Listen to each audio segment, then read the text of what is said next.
کالافے ٹکر ایک طوائف کے ہاں پیدا ہوئی۔ اس کی والدیت کے خانے میں اس کی ماہی کا نام لکھا گیا۔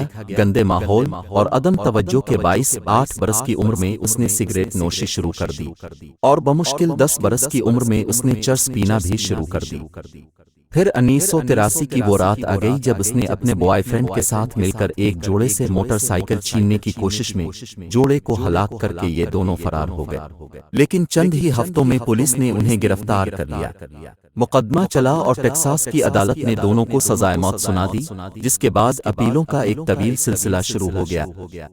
اسی دوران اس کا بوائے فرینڈ بیمار ہو کر جیل میں انتقال کر گیا، جس کے بعد وہ تنہا رہ گئی۔ جیل حکام کو اس حادثے کا کوئی علم نہیں جس نے اس کی زندگی کا رخ ہی بدل دیا۔ وہ لڑکی جو بات بات پر جیل انتظامیہ کو ننگی گالیاں دیا کرتی تھی، وہ اچانک اپنا زیادہ تر وقت بائبل کے مطالعے میں گزارنے لگی۔ وہ نشئی عورت جو ہر وقت سگریٹ اور شراب کا مطالبہ کرتی رہتی تھی، اب زیادہ تر روزے سے رہنے لگی اور اب خدا اور مسیح کے سوا کسی چیز کا نام نہیں لیتی تھی۔ وہ ایک طوائف زادی اور قاتلہ کی جگہ مبلغہ بن گئی، ایک ایسی مبلغہ جس کے ایک لفظ میں تاثیر تھی۔ پھر اس نے جیل ہی میں شادی کر لی اور تبلیغ کو اپنی زندگی کا نصب العین بنا لیا۔ اس کی بدلی ہوئی شخصیت کی مہک جب جیل سے باہر پہنچی تو اخبارات کے رپورٹر جیل پر ٹوٹ پڑے اور امریکہ کی معاشرتی زندگی میں بھونچال آ گیا۔ یہاں تک کہ پوپ جان پال نے بھی زندگی میں پہلی بار عدالت میں کسی قاتلہ کی سزا معاف کرنے کی درخواست کر دی۔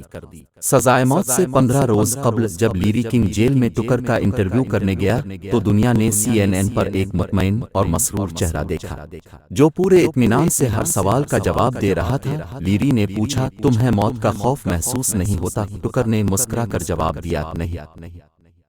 اب مجھے صرف اور صرف موت کا انتظار ہے۔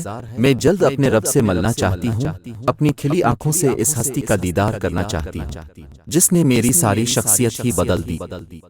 انٹرویو نشر ہونے کے دوسرے روز پورے امریکہ نے کہا، نہیں، یہ وہ ٹکر نہیں ہے جس نے 2 معصوم شہریوں کو قتل کیا تھا۔ یہ تو ایک فرشتہ ہے جو صدیوں بعد پیدا ہوتا ہے، اور فرشتوں کو سزائے موت دینا انصاف نہیں، ظلم ہے۔ رحم کی appeal Texas board of pardon and payroll کے سامنے پیش ہوئی۔ 18 رکنی بورڈ نے کیس سننے کی تاریخ دی تو 2 ممبروں نے چھٹی کی درخواست دی، جبکہ باقی 16 ممبران نے سزا معاف کرنے سے انکار کر دیا۔ بورڈ کا فیصلہ سن کر عوام سڑکوں پر آ گئے اور ٹکر کی درخواست لے کر ٹیکساس کے گورنر جارج بش کے پاس پہنچ گئے۔ امریکہ کے معزز ترین پادری جیسی جیکسن نے بھی ٹکر کی حمایت کر دی۔ گورنر نے درخواست سنی، جیسی جیکسن اور ہجوم سے اظہار ہمدردی کیا، لیکن آخر میں یہ کہہ کر معذرت کر لی، مجھے قانون پر عمل درآمد کرانے کے لیے گورنر بنایا گیا ہے، مجرموں کو معاف کرنے کے لیے نہیں۔ موت سے 2 روز قبل جب ٹکر کی رحم کی اپیل سپریم کورٹ پہنچی تو چیف جسٹس نے یہ فقرے لکھ کر درخواست واپس کر دی۔ اگر آج پوری دنیا کہے کہ یہ عورت کالافے ٹکر نہیں، ایک مقدس ہستی ہے، تو بھی امریکن قانون میں اس کے لیے کوئی ریلیف نہیں ہے، کیونکہ جس عورت نے قتل کرتے ہوئے 2 بے گناہ شہریوں کو کوئی رعایت نہیں دی، اسے دنیا کا کوئی منصف رعایت نہیں دے سکتا۔